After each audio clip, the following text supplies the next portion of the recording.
Oke, sudah. Assalamualaikum, Bang. Waalaikumsalam. Bang Hidayat ini Assalamualaikum. dengan Kak siapa? Waalaikumsalam warahmatullahi Ya, wabarakatuh. Bang. Perkenalkan saya Nilam, Bang. Oke, dengan Kak Nilam ya. Ya, Bang. Bang Hidayat gimana kabarnya Bang? Alhamdulillah sehat. Alhamdulillah. Mas Rija, gimana kabarnya? Alhamdulillah sehat juga Bang. Di mana posisi? Enggak. Saya posisi ini lagi di Dayah di Aceh.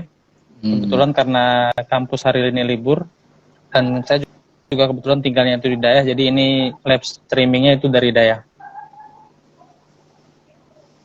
Ya, ini sudah bergabung, jadi nanti kalau ada pertanyaan yang berat nanti bisa bantuan dari Mas Rija ini, yang memang expert ya menempuh pendidikan formal. Tadi saya sampaikan juga ke rekan-rekan, saya belajar di ilmu falak, tidak formal ya, non formal, karena memang basicnya itu pendidikan matematika, dan sejak awal bergabung di OIF UMSU karena memang di UMSU belum ada jurusan ilmu falak, baru tahun ini buka prodi ilmu falak. Oke, sudah dibuka berarti Bang ya. Tapi Ya. saya perlu disclaimer juga ini, artinya saya juga masih dalam tahapan belajar. Mungkin nanti kita lebih kepada sharing ya. Iya, Kalau sharing. bicara tentang expert atau tidaknya itu mungkin banyak sekali guru-guru kami atau senior-senior kami yang lebih paham. Meskipun kami di pendidikan formal, tapi kami rasa banyak hal-hal yang memang belum tuntas untuk kami pelajari Bang. Ini untuk Bang Hidayat, Kak Nilam, dan teman-teman yang lain yang sudah berhadir di live streaming inilah. Mungkin begitu Kak Nilam. Oke, Bang. Kayaknya ini udah bisa kita mulai aja ya. Boleh. Oke, baik. Saya mulai, saya buka. Assalamualaikum warahmatullahi wabarakatuh. Waalaikumsalam warahmatullahi wabarakatuh. Halo Sobat OIF, kali ini kita kembali lagi di acara Q&A atau Question and Answer dari OIF UMSU, yaitu part ke-10. Nah, kali ini ada temanya nih, yaitu arah kiblat dan rubuk mujadala. Nah, dengan dua narasumber kita yang keren hari ini, ada Bang Daud Hidayat, yaitu tim peneliti OIF UMSU, dan satu lagi teman kita atau abang kita, Bang Riza Afrian Mustaqim, yang jauh-jauh nih dari Aceh kita sampai Medan nih. Oke, ada sepatah dua kata dari narasumber kita hari ini. Mungkin dari siapa dulu nih? Dari Riza dulu, mungkin boleh Bang? Saya rasa lebih baik dari tuan rumah dulu nih Bang Hidayat. Ya Bang, mungkin dari Bang Hidayat. Ya baik. Tadi walaupun sebenarnya tadi sudah perkenalan tadi sebelum Mas Rija bergabung. Jadi sepatah dua patah terkait arah kiblat ya. Iya benar Bang. Ya, jadi penentuan arah kiblat ini merupakan hal yang sangat penting ya. Karena kita tahu perkembangan ilmu dan teknologi yang sudah berkembang pesat sehingga memudahkan kita untuk menentukan arah kiblat seakurat mungkin gitu. Nah, tantangannya memang problemnya jumlah masjid. Kita kalau di Sumatera Utara itu ratusan masjid ya. Dibandingkan dengan jumlah SDM yang mengukur arah kiblat itu sangat jauh sekali gitu, yang mumpuni atau juga yang lembaga yang menaungi untuk mengukur arah kiblat sangat jauh sekali. Sehingga diharapkan seluruh masyarakat, seluruh jamaah bisa paham dalam menentukan arah kiblat dengan cara yang sederhana atau juga dengan menggunakan alat-alat yang harapannya dalam melakukan sholat itu bisa tepat arah kiblatnya. Nah, karena kalau ketika kita sholat di rumah itu kan biasanya pakai perasaan saja ya, di mana nih posisi arah kiblat kita. Apalagi ada tamu, di mana nih arah kiblat. Nah, kita tunjukkan pakai sejadah, kadang kita geser-geser sedikit, pakai kaki kadang lagi geser-gesernya gitu. Jadi kalau sudah masyarakat awam atau juga masyarakat luas ini tercerahkan dengan adanya arah kiblat, minimal di rumahnya itu sudah tepat arah kiblatnya. Ataupun yang lebih bagus lagi ada stiker arah kiblat di rumahnya yang memang benar-benar menghadap ke arah kiblat. Karena kalau bergeser 1 derajat saja itu akan berpaling 110 km. Nah, nanti akan perdalam nanti dari Mas Rija. Mungkin itu ya. urgensi kita dalam menentukan arah kiblat ini, sehingga semua kita, jadi bukan hanya orang falak saja sebenarnya, karena ini kewajiban kita masing-masing dalam melaksanakan sholat fardu yang kita lakukan 5 kali sehari itu. Jadi umat Islam sejatinya harus tahu juga dalam menentukan arah kiblat ini. Oke, Bang. Terima kasih kepada Bang Muhammad Dayat. Mungkin itu tadi profil singkat ya dari narasumber kita, Bang Dayat. Mungkin boleh beralih nih ke Bang Dariza. Silakan, Bang. Baik, terima kasih banyak Kak Nilam. Ini suaranya jelas Kak ya? Jelas, Bang, jelas. Ya. Bang Dayat yang kami muliakan, serta Kak Nilam sebagai moderator dalam live streaming antara OIF UMSU dengan Pusat Studi Falak Araniri Banda Aceh pada siang hari yang berbahagia ini. Seluruh peserta live streaming yang kami muliakan, izinkan saya untuk sedikit menyampaikan pengantar mungkin. Tema yang kita angkat itu adalah tentang arah kiblat dan rubuk mujayyab ya. Jadi ini kita menyandingkan arah kiblat itu tapi dengan rubuk mujayyab. Perlu dipahami rubuk mujayyab ini itu salah satu alat ataupun instrumen falak klasik yang kalau kami ingat di saat kami kuliah dulu ini Kak Nilam dan Bang Dayat, itu adalah salah satu alat yang paling dihindari sebenarnya. Kenapa? Karena menurut kami dari semua alat yang digunakan untuk menentukan arah kiblat, rubuk mujayyab ini itu salah satu alat yang paling sulit ya, mungkin karena dia itu klasik. Kalau kita bandingkan nanti mungkin dengan metode-metode lain, misalnya kita gunakan kompas atau kita gunakan teodolit, malah rubuk mujayyab ini tuh yang paling sulit menurut kami pribadi, sehingga meskipun demikian, kita perlu memahami bahwa sebagai salah satu instrumen klasik, ya rubuk mujayyab ini harus senantiasa dilestarikan sebagai bentuk penghargaan kita lah terhadap ulama-ulama terdahulu yang sudah menciptakan ataupun yang sudah mendesain sedemikian mungkin. Nah, kemudian yang perlu kita pahami sejatinya dalam menghadap kiblat itu, persoalan itu mulai muncul ketika kita berada dalam keadaan tidak dapat melihat Ka'bah ataupun tempat kita tinggal itu jauh dari Ka'bah. Itu mulai muncul persoalan. Dan ini kalau kita runut dari perspektif mazhab sendiri, ya artinya banyak perbedaan itu ya di ranah ketika umat Islam ataupun siapapun yang ingin menghadap kiblat itu tidak bisa melihat Ka'bahnya ataupun tidak bisa melihat tujuan dari kiblat itu sendiri. Nah, kalau seandainya kita bisa melihat Ka'bah, saya rasa arah manapun yang itu mengarah ke Ka'bah itu adalah arah kiblatnya.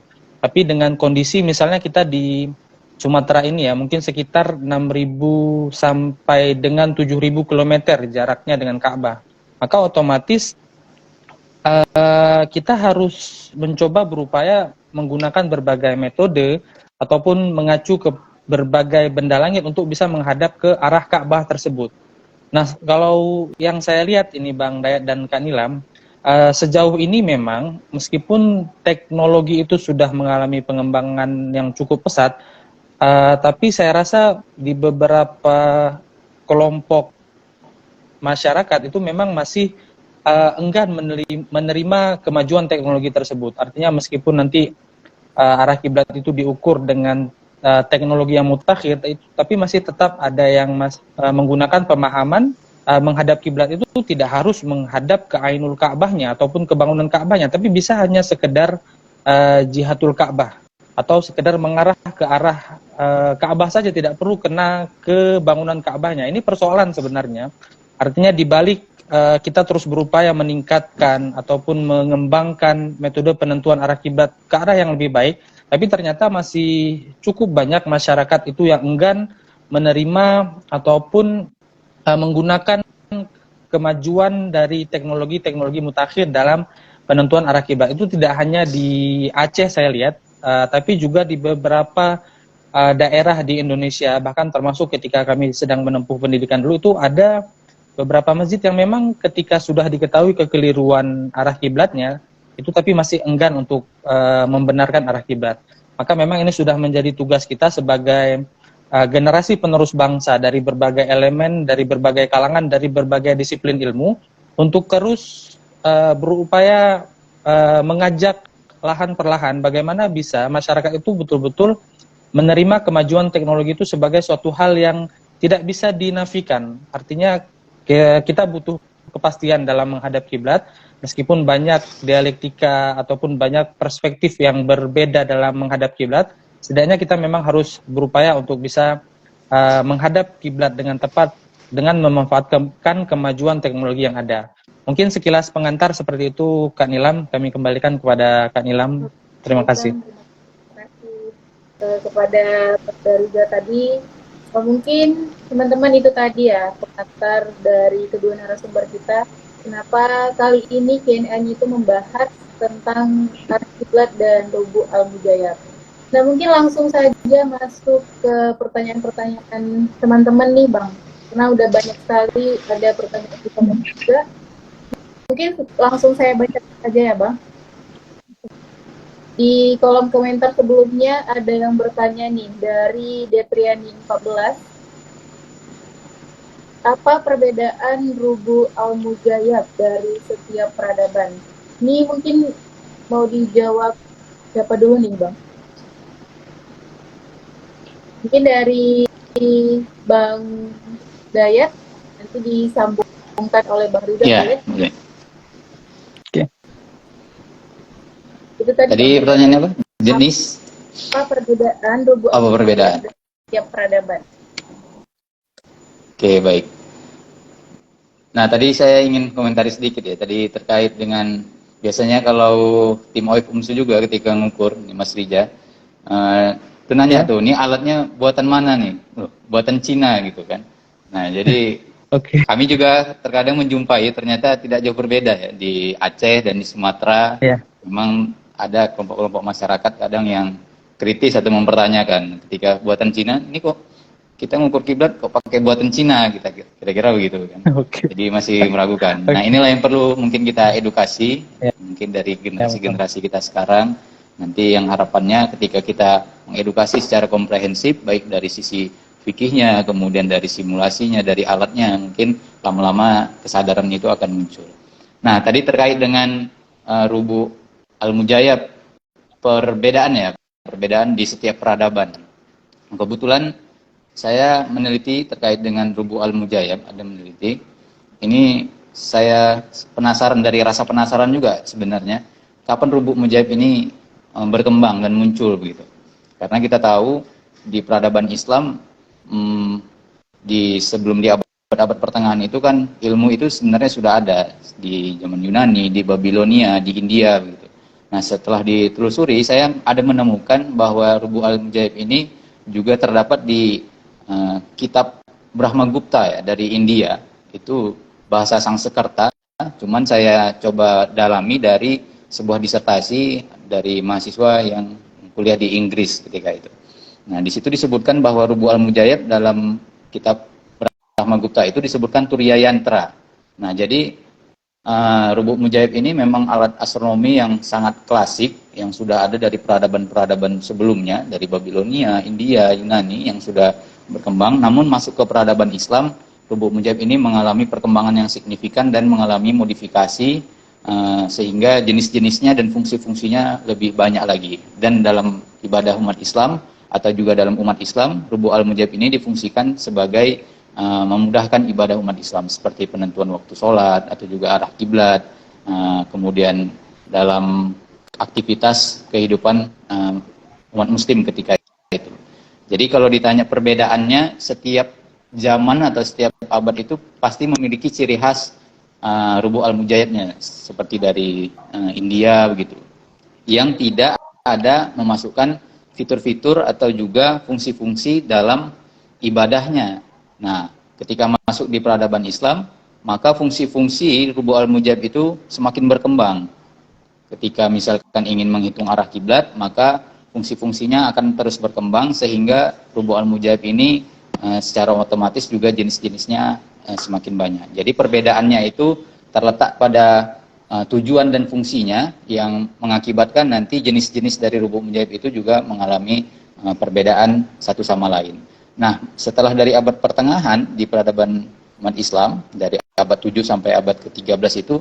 Setelah itulah baru Rubu' al-Mujaib ini berkembang di Eropa gitu, dengan mereka menerjemahkan karya-karya yang berada dari peradaban Arab itu.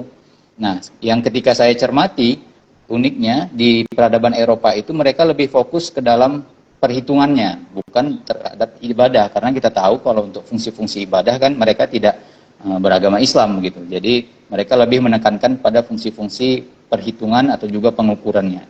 Dan ada yang unik di situ, yang sejatinya pengukuran itu menggunakan ada jenis Rubu' Mujaib tertentu, tetapi mereka menggunakan jenis Rubu' Mujaib yang lain. Nah, jadi ada beberapa yang mengganjal ya, dari fungsi-fungsi Rubu' Mujaib yang diterapkan di peradaban Eropa, yang seharusnya itu adalah metode pengukuran yang digunakan dengan jenis Rubu' Mujaib yang lain, tapi mereka mengukur dengan jenis Rubu' Mujaib yang satunya lagi. Karena menurut David King, Rubu' Mujaib ini terbagi menjadi 4 ya.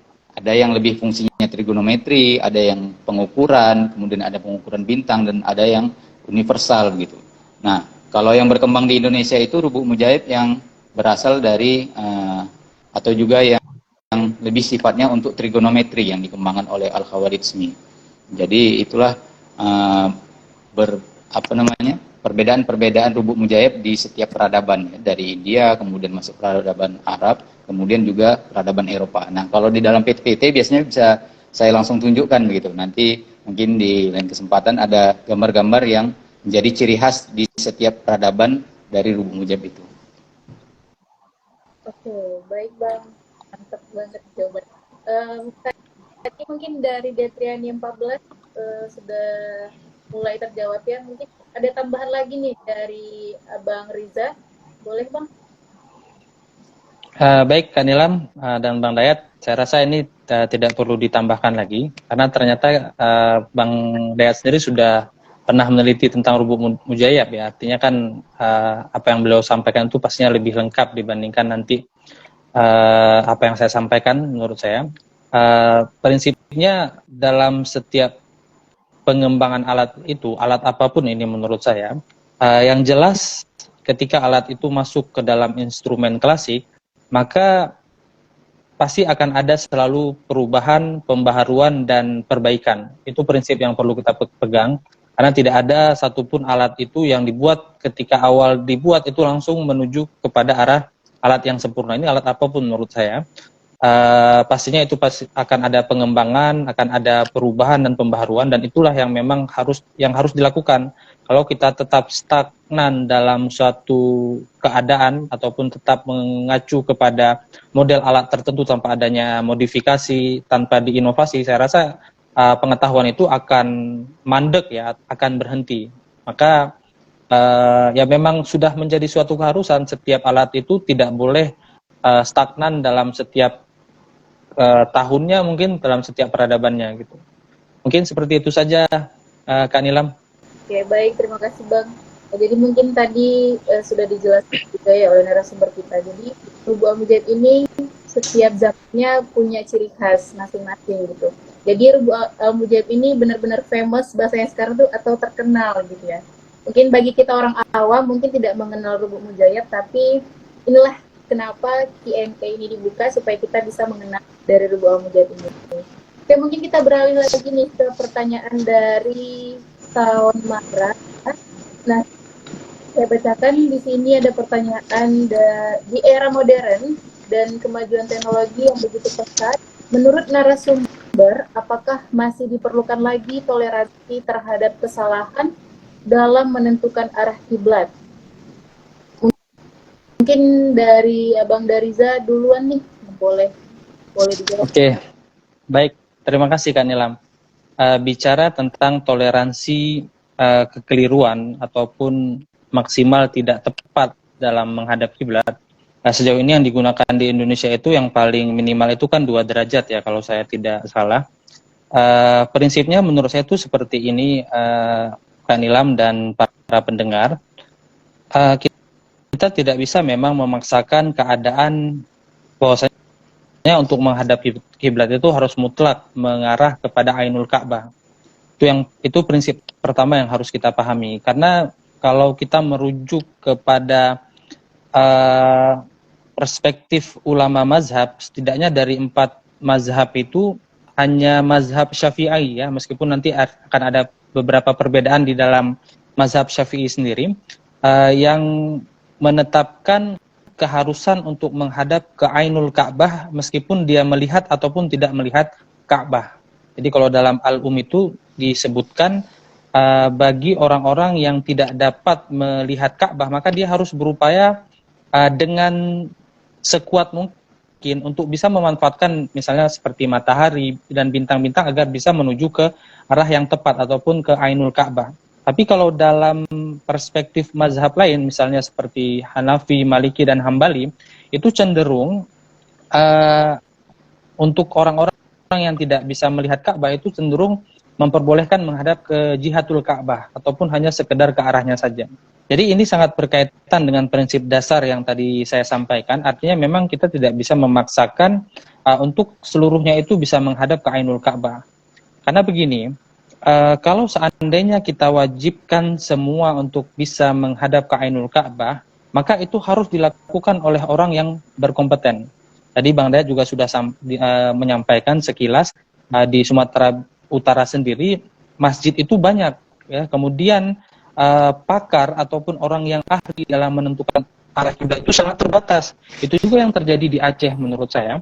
Ya, di Aceh ini mungkin kami dari akademisi ataupun dari Pusat Studi Falak Araniri itu tidak pernah terlibat langsung dalam pengukuran arah kiblat atas dasar permintaan masyarakat, karena itu sudah menjadi tupoksi dari tim falakiyah di Kementerian Agama, sehingga kami tidak mengambil tupoksi tersebut. Tapi kami di sini itu melakukan penelitian terhadap beberapa masjid yang awalnya itu memang kita ketahui ada ketidaktepatan arah kiblat.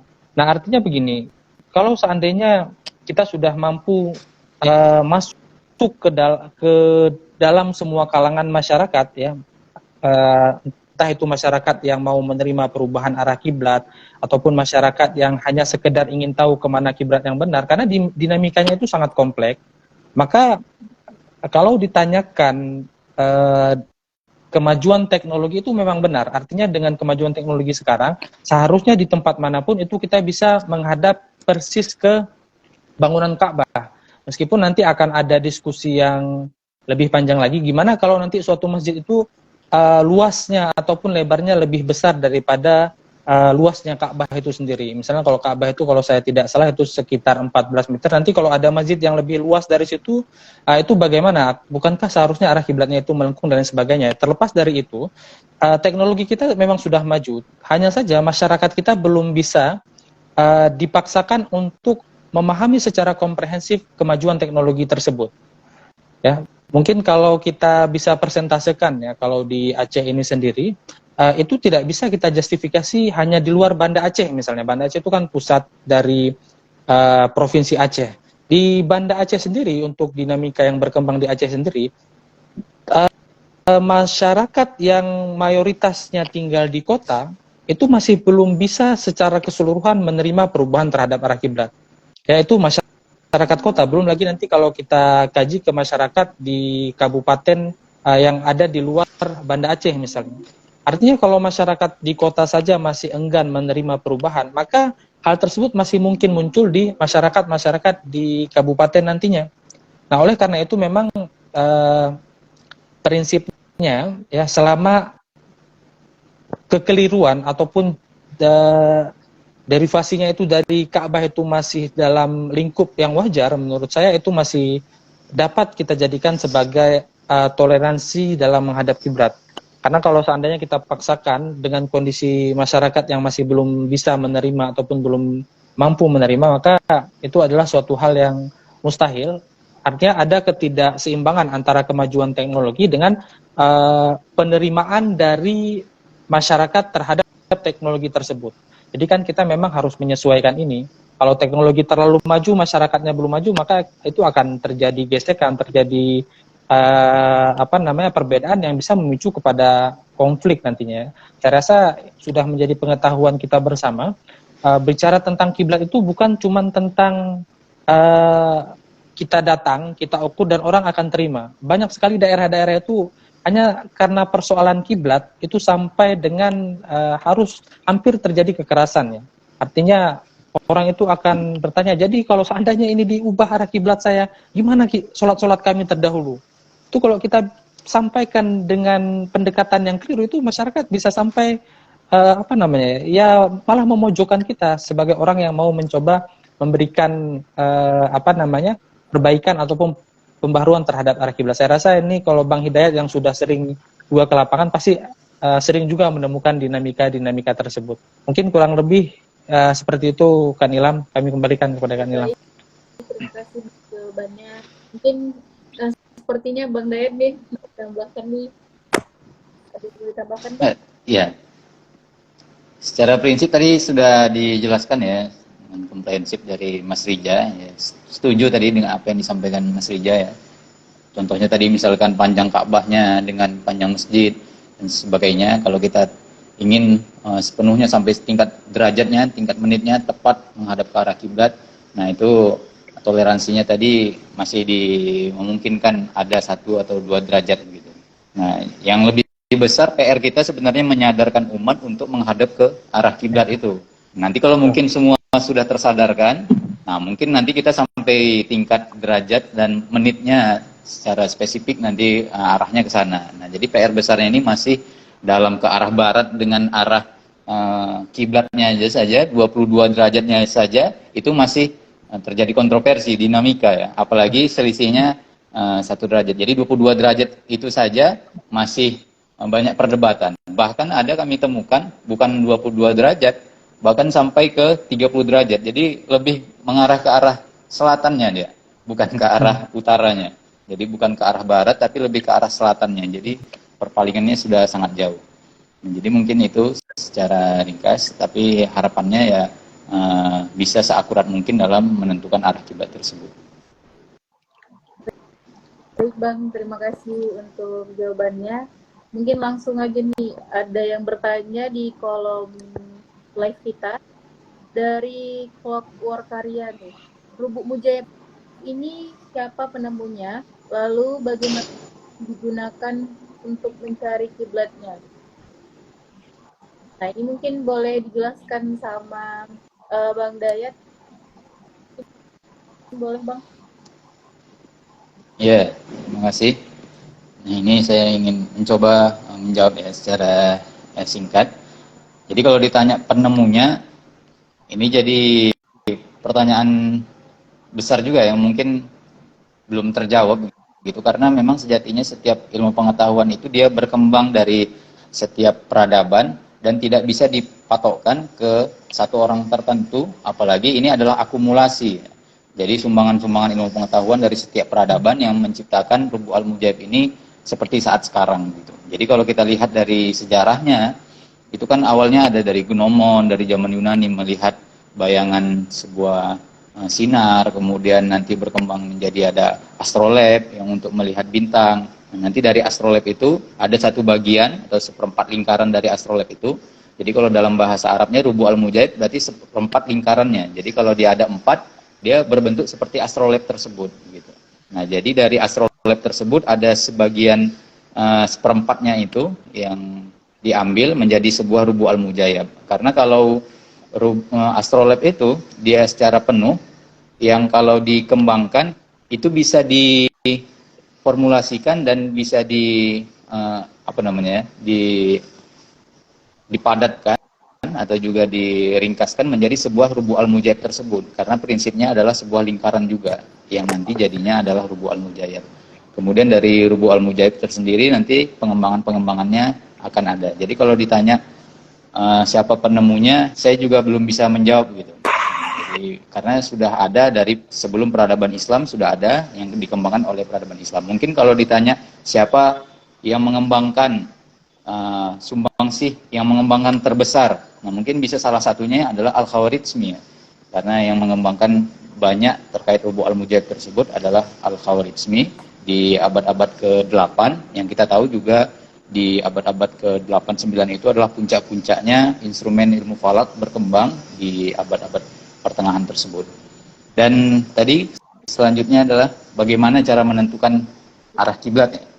Ya, benar. menggunakan rubu al-mujayyab ini. Jadi ada beberapa langkah dalam menentukan arah kiblat menggunakan rubu al-mujayyab. Jadi rubu al-mujayyab ini alat yang multifungsi yang bisa kita gunakan dalam ilmu falak. Jadi sebelum menentukan arah kiblat, kita cari dulu lintangnya, data-datanya. Ada lintang, ada bujur, deklinasi matahari, kemudian sudut matahari dan sebagainya. Dan itu juga bisa dicari menggunakan rubu al-mujayyab ini. Jadi data-data lintang, bujur kita cari dulu menggunakan rubu al-mujayyab, menggunakan beberapa langkah. Jadi nanti bisa kita arahkan ke arah matahari, nanti kita lihat nilainya berapa, baru kita cari deklinasinya, baru kita nanti bisa tentukan lintang dan bujur posisi kita berada. Kemudian setelah itu masuk ke tahap berikutnya, tinggal kita mencari data-data yang diperlukan. Setelah itu kita mendapatkan nilai azimut kiblatnya. Azimut kiblat itulah nanti yang dicari menggunakan arah mata angin. Dan arah mata angin ini kita bisa menggunakan panduan matahari. Nanti kita pakai tongkat, kemudian kita amati bayangan dari tongkat tersebut. Misalkan 1 jam sebelum zuhur begitu ya, supaya tidak terlalu lama seharian. Kita 1 jam sebelum zuhur kita amati tongkat tersebut, kita buat lingkaran di tanah tersebut. Setelah itu nanti kita tandai titik pertama di lingkaran yang menyentuh dari bayangan yang dihasilkan oleh genomon atau tiang tersebut. Kemudian 1 jam setelah zuhur tersebut kita amati lagi bayangan dari yang dihasilkan oleh tiang tersebut atau genomon tersebut, dia menyentuh ke lingkaran yang bagian mana. Setelah itu kita ambil garis lurus, maka kita dapatlah arah timur dan baratnya. Setelah dapat arah timur dan barat, lalu kita ambil siku-sikunya, maka dapatlah arah utara. Dari arah utara tersebut, lalu kita sesuaikan dengan azimut arah kiblat yang telah kita hitung menggunakan rubu al-mujayyab tersebut. Jadi rubu al-mujayyabnya juga bisa kita posisikan ke arah utara dan baratnya. Dia kan seperempat lingkaran, jadi bisa kita letakkan di setengah lingkaran tersebut, lalu kita ambil azimut kiblatnya. Misalkan dia 29,2 atau juga 67 kalau dari arah utara ke arah baratnya, 67 kalau di Medan ya. Di Medan ini saya berbicara di Medan karena terbiasa di Medan mengukur kiblatnya, jadi 67.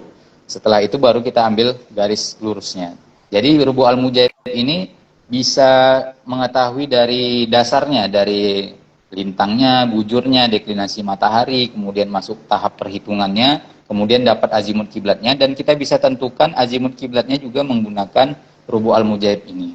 Jadi sekilas caranya seperti itu. Untuk lebih jelasnya memang lebih enak dia ketika kita menjelaskan secara langsung menggunakan papan tulis atau juga PowerPoint, sehingga langkah-langkah tahapan-tahapannya itu bisa terlihat jelas. Apalagi seperti yang disampaikan Mas Rija tadi, ketika menggunakan menentukan arah kiblat yang menggunakan rubu al-mujayyab ini banyak tahapan dan prosesnya, dan perlu fokus, karena ketika kita melewati satu langkah saja tidak tepat nanti, maka hasilnya juga akan keliru begitu. Jadi perlu fokus, perlu detail, dan supaya kita dapat perhitungan yang akurat. Sekilas seperti itu dalam menentukan arah kiblat yang saya pelajari dari guru-guru saya. Saya banyak belajar dari Pak Hendro, dari Pak Mutoha, ada Pak Mada Senjaya, kemudian dari buku-buku guru-guru kita yang lain. Oke, baik Bang. Terima kasih atas jawaban Bang Dayat. Mungkin dari Bang Riza nih, ada langkah-langkah lain atau tambahan, mungkin boleh dijelaskan Bang? Oke, baik Kak Nilam. Saya rasa tadi yang dijelaskan Bang Hidayat sudah cukup lengkap ya. Tapi untuk referensi saja bagi teman-teman pendengar, memang banyak sekali ya metode ataupun tahapan dalam menggunakan rubu mujayyab sebagai penentu arah kiblat ya. Yang perlu kita pahami sebagai garis besar, pertama memang perhitungannya itu bisa dilakukan dengan menggunakan rubu mujayyab. Ditambah nanti mungkin kita perlu catatan-catatan kecil misalnya. Kemudian setelah dihitung itu nanti memang kita memerlukan ya petunjuk arah untuk bisa memposisikan berapa sih nilai nilai azimut kiblatnya ataupun berapa sih nilai kiblatnya, sehingga kita bisa arahkan ke arah kiblat. Sejauh yang kami pahami ya, itu ada yang cara mungkin cukup sederhana ya, tapi ini pun kalau dikatakan sederhana nanti kalau orang yang gak suka falak tetap aja rumit menurutnya bisa saja ya. Itu dalam kitab Taqribul Maqsad ya. Jadi kitab itu karangan ulama Nusantara, tapi dulu pernah dijadikan sebagai referensi di apa namanya di Masjidil Haram yang digunakan untuk belajar arah kiblat dengan waktu sholat juga menggunakan kitab tersebut. Tapi yang diajarkan itu tentang penggunaan rubu' mujayyab. Menurut saya di kitab Taqribul Maqsad itu lebih sedikit sederhana dibandingkan dengan beberapa kitab lainnya. Karena memang tahapannya itu tadi ya. Karena ya kenapa bisa saya katakan sederhana? Di Taqribul Maqsad itu kita memang sudah diminta untuk mengetahui berapa sih nilai lintang tempat kita, nilai bujur Ka'bah kita, bujur tempat kita, lintang Ka'bah dan bujur Ka'bah. Di situ nanti kita hanya menggunakan selisih ya, hanya menggunakan selisih antara bujur dengan selisih lintangnya. Jadi bujur Ka'bah dengan bujur tempat itu kita ketahui selisihnya atau kita cari tahu selisihnya. Kemudian bujur lintang tempat dan lintang Ka'bah itu juga kita cari selisihnya. Ketika ditemukan selisih tersebut, maka nanti untuk bujur di dalam di dalam rubu' mujayyab itu ada namanya jaibut tamam ya. Itu kalau kita lihat bujurnya, kita lihat rubuknya itu di bagian sebelah kanan ya. Jaibut tamam itu yang nggak ada lengkungannya. Ini kalau mengacu ke beberapa standar rubuk ya. Jadi nanti nilai selisih bujurnya itu kita cek di jaibut tamam.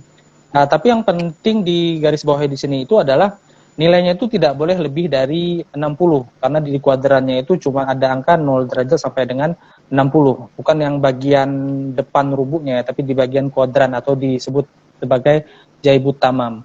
Nah, jadi nanti selisih bujurnya itu kita misalnya dapat 30. Jadi kita cari di jaibut tamam itu 30 itu kan di bawah 60. Jadi kita tandai di situ.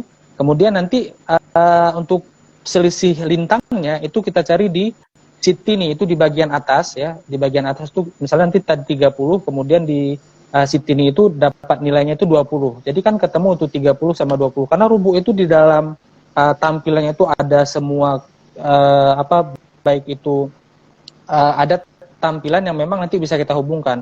Jadi antara jaibut tamam dengan sitini itu kita hubungkan, nanti kita gunakan khait ya ataupun benang itu untuk menarik nilainya. Jadi di kuadran itu baru kita lihat nilainya. Misalnya nanti dapatnya di situ 67 derajat misalnya. Maka nanti kita tinggal tentukan berdasarkan bujur tempat dan bujur Ka'bah serta lintang tempat dan lintang Ka'bah itu kira-kira arah yang kita temukan tersebut itu dari mana ke mana. Secara umum kalau di Indonesia ini kan dari utara ke barat.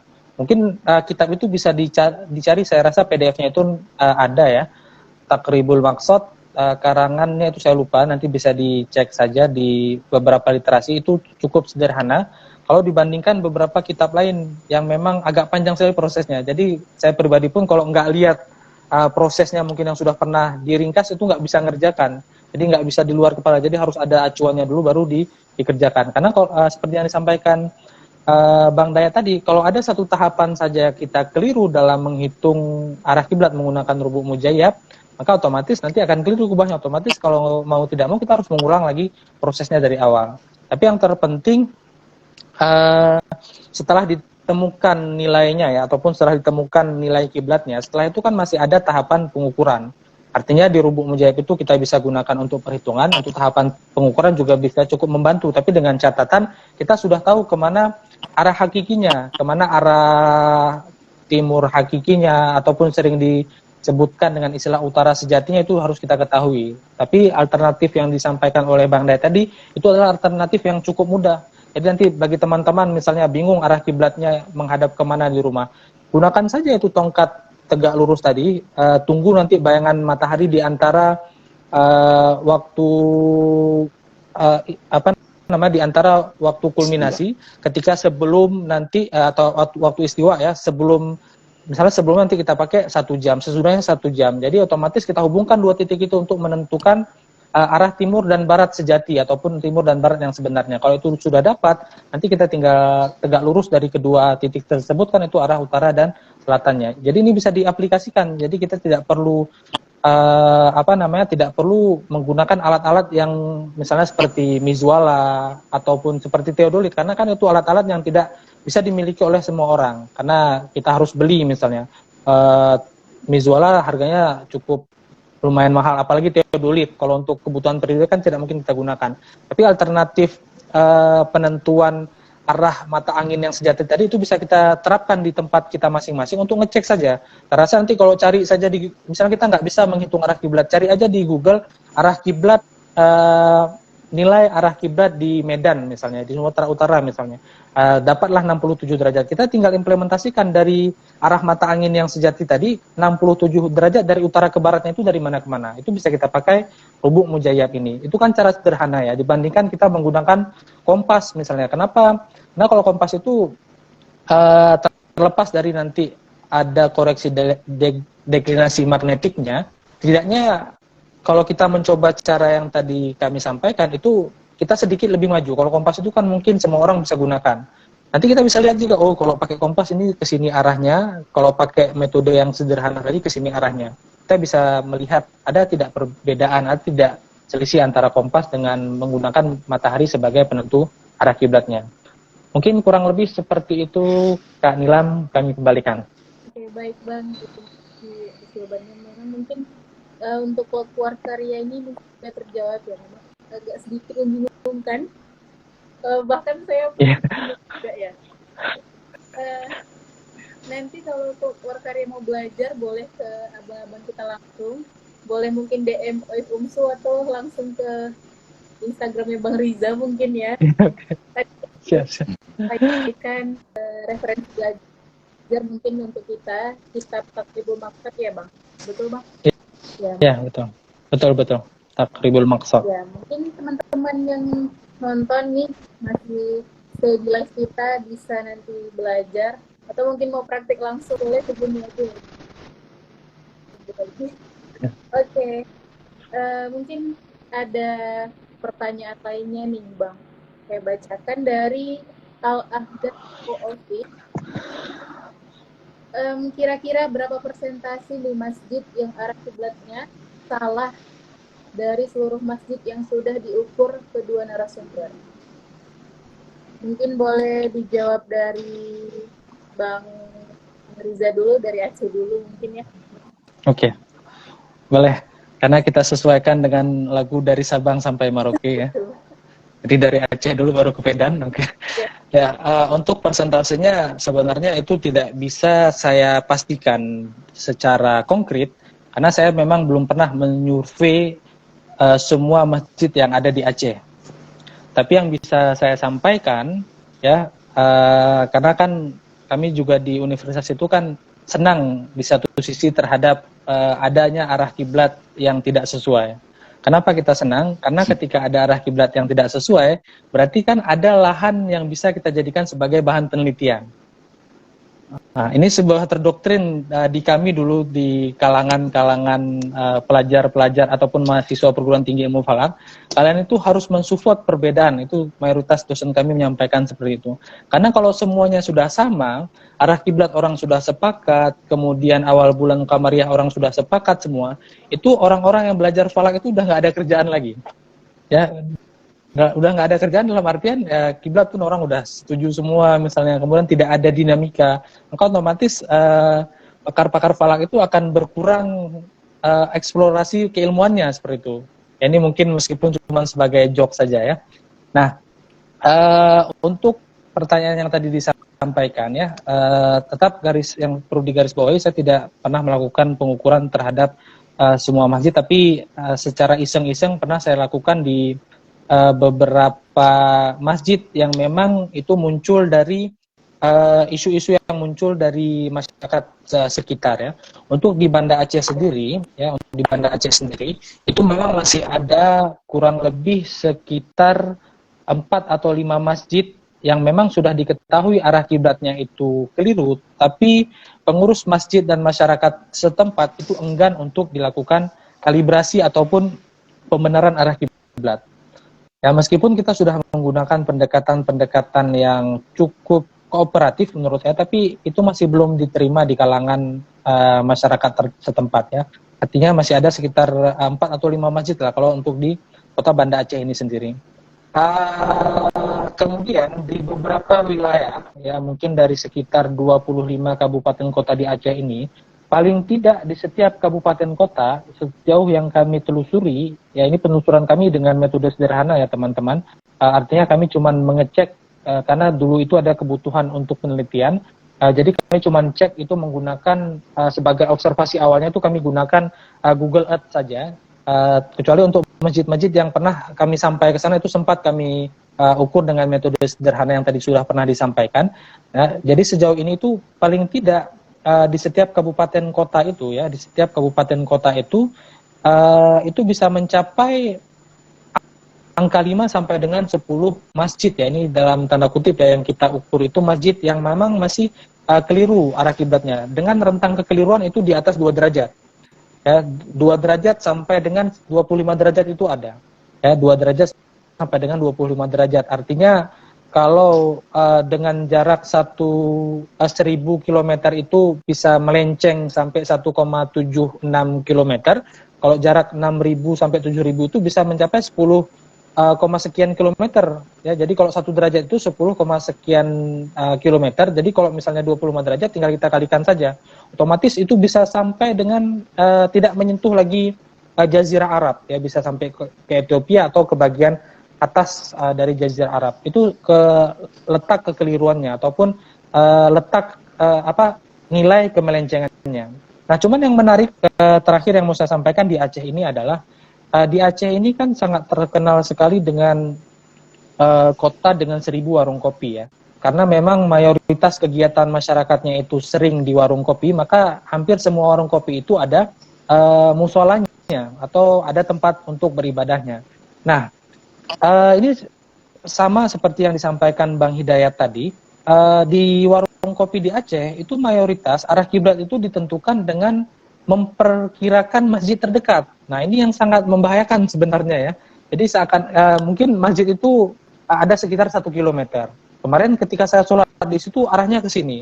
Ketika dibangun warung kopi karena dianggap cuman beberapa 50% yang sholat di sana dari penghuni warung kopinya misalnya, maka itu juga arah kiblatnya diperkirakan.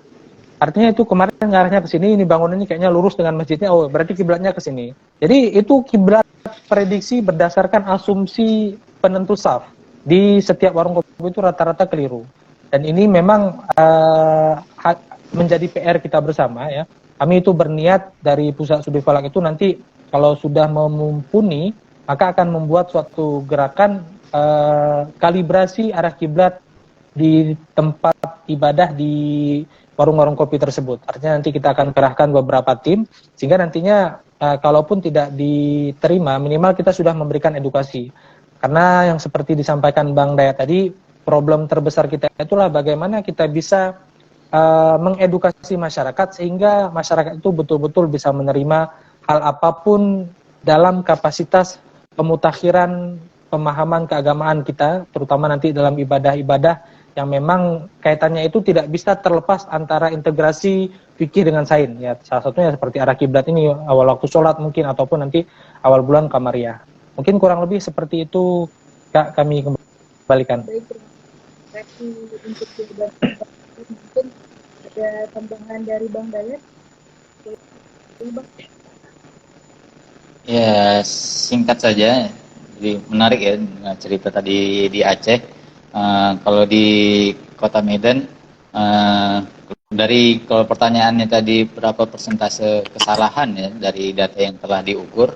Jadi OIF UMSU telah mengukur 200-an lebih arah kiblat, baik di Kota Medan, di luar Kota Medan, bahkan sampai luar Pulau Sumatera. Kita pernah mengukur juga di Jawa Tengah, di Jogja, dan di Aceh juga pernah di Subu Salam, bagian tenggara dari Aceh tersebut. Ya. Nah, dari data yang kami kumpulkan itu, mungkin kalau diperkirakan, walaupun belum dihitung secara persis, itu hanya sekitar 3%-an saja dari data keseluruhan yang arah kiblatnya persis menghadap ke arah kiblat. Dan itu tidak tergantung dengan tahun membangun ya, karena nggak bisa diasumsikan bahwa tahun yang dibangun 2000-an itu arah kiblatnya tepat dan yang belakangan salah, itu tidak juga. Ada juga masjid-masjid klasik yang dibangun tahun jauh sebelumnya, itu arah kiblatnya tepat begitu. Nah, jadi memang faktor pengukuran di awal itu yang sangat menentukan dalam keakuratan arah kiblat tersebut. Nah, kalau untuk di Kota Medan sendiri, tim OIF UMSU juga ada memetakan beberapa persen kesalahannya itu. Kalau di sekitar 1-4 derajat itu ada 16%, kemudian 5-8 derajat ada 16%, kemudian 9-12 derajat 18%, bahkan ada yang sampai 25-28 derajat itu 16%. Jadi yang paling banyak itu di rentang 9 sampai 12 derajat, itu 18% kesalahannya dari total data keseluruhan untuk di Kota Medan. Jadi hanya sedikit saja yang tepat menghadap ke arah kiblat. Karena apa? Karena ketika kami wawancara juga, ketika mengukur arah kiblat, banyak tukang bangunan itu yang hanya menyesuaikan dengan arah jalan saja. Jadi memaksimalkan lahan yang ada ketika membangun. Jadi kalau arah jalan itu kan biasanya mengikuti arah mata angin ya, utara, timur, selatan, barat gitu. Jarang arah jalan itu yang serong-serong ke tenggara, ke arah barat laut, jarang yang seperti itu, hanya mengikuti arah mata angin. Jadi ketika membuat atau membangun sebuah masjid, mengikuti arah jalan, jadi memaksimalkan lahan supaya banyak jamaah masjidnya, tetapi mengesampingkan arah kiblat yang sebetulnya gitu. Jadi kalau untuk sebagai saran juga bagi para pemirsa yang menonton ini, kawan-kawan, jadi kalau untuk mengukur bangunan masjid yang akan dibangun itu yang dipanggil ahli falaknya dulu ya di sekitar situ. Jadi bukan tukangnya dulu, jadi ahli falaknya dulu dipanggil, nanti baru tukangnya atau bersamaan sama tukangnya supaya tukangnya juga bisa menandai di mana posisi bangunan yang akan dibangun. Nah, jadi itu sekedar sharing juga pengalaman di Kota Medan atau Sumatera Utara. Saya kembalikan. Oke, baik Bang, terima kasih atas jawabannya Bang Dayat. Jadi itu tadi ya, mungkin bisa disimpulkan untuk ada law office hanya 3% ya Bang masjid yang mengarah ke arah kiblat dengan sempurna. Seperti itu tadi ya Bang? Iya, kurang lebih. Belum dihitung secara persis, tapi gambarannya seperti itu dari data yang dikumpulkan. Oke, baik Bang. Tadi juga ada pesan, jangan lupa kalau membangun masjid itu hubungi dulu ahli falaknya, boleh ke OIF UMSU juga boleh. Kita promosi ya Bang. Boleh. Ya, salah satunya kalau di Kota Medan ya, ini sekitar karena ruang lingkupnya Kota Medan, mungkin ada 3 sebenarnya, ada BMKG, kemudian ada Kementerian Agama, kemudian ada OIF UMSU. Yang manapun hasilnya sama dan akurat begitu, tinggal dipilih saja, yang mana saja juga kita rekomendasikan. Kalau di Aceh, nanti mungkin bisa ke Mas Rija dan lain-lain yang berada di Aceh. Karena kami di Medan aja belum selesai, apalagi nanti ke Aceh kan. Jadi setiap kawasan itu harus memiliki ahli falaknya. Atau juga per kabupaten seharusnya. Per kabupaten, per kecamatan juga harus ada ahli-ahli falak. Oke, baik Bang. Begitu ya ada law office.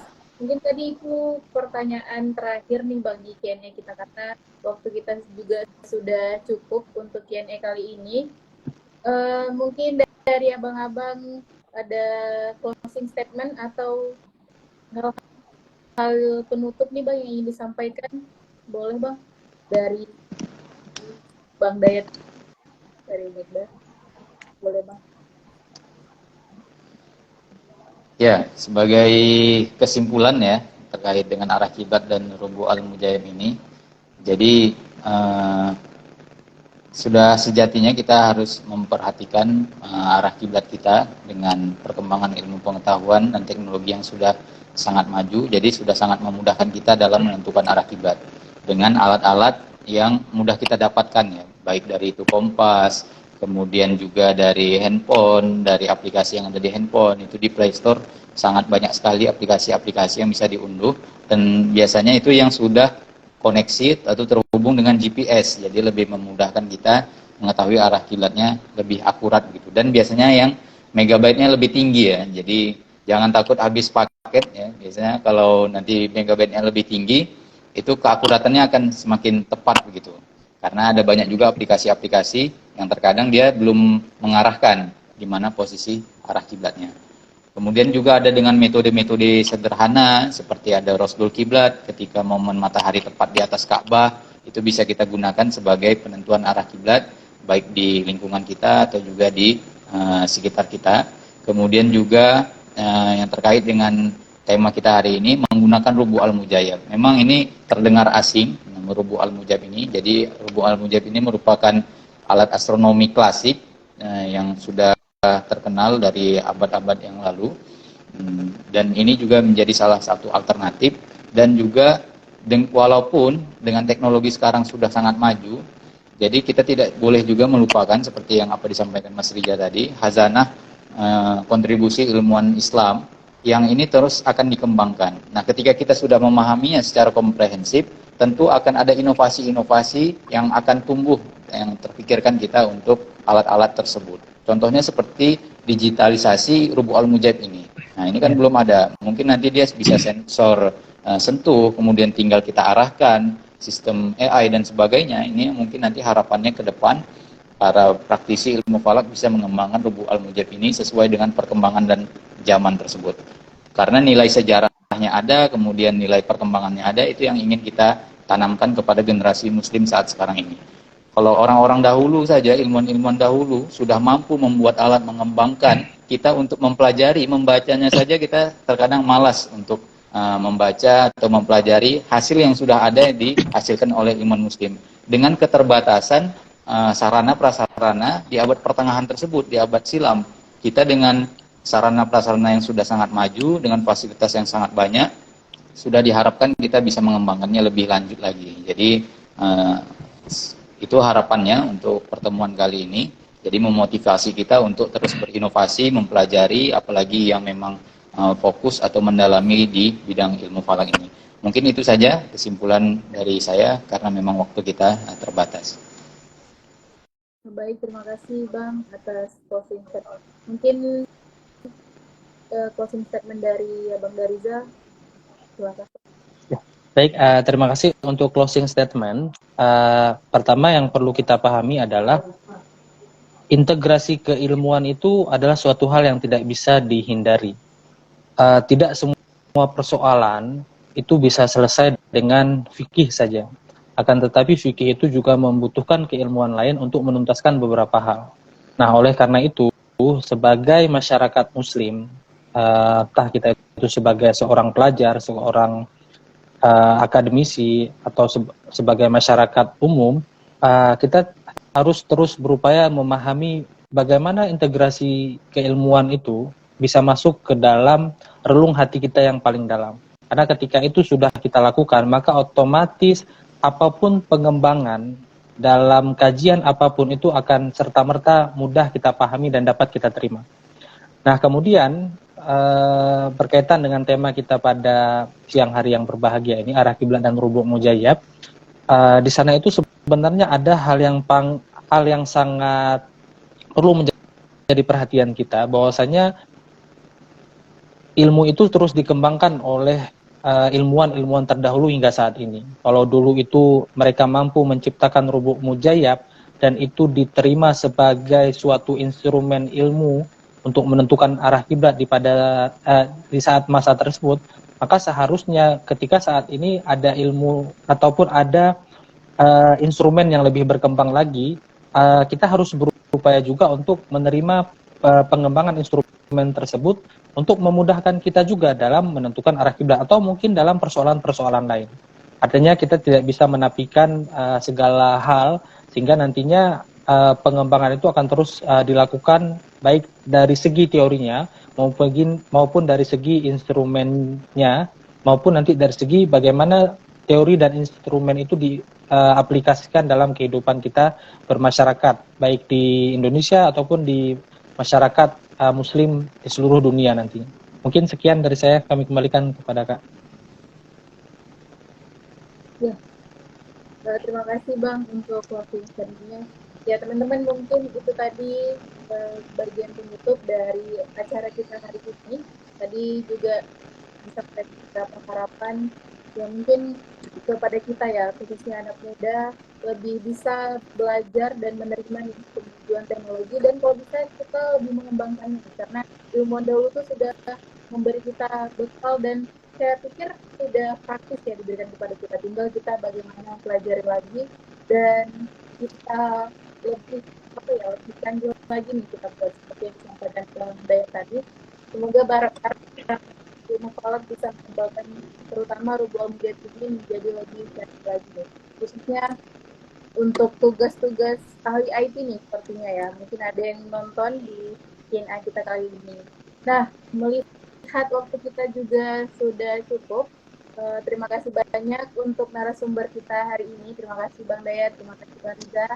Semoga apa yang disampaikan tadi bisa menjadi bekal atau menjadi nilai untuk anak-anak muda terutama pada saat ini yang sedang menonton dan bisa diamalkan di kehidupan sehari-hari.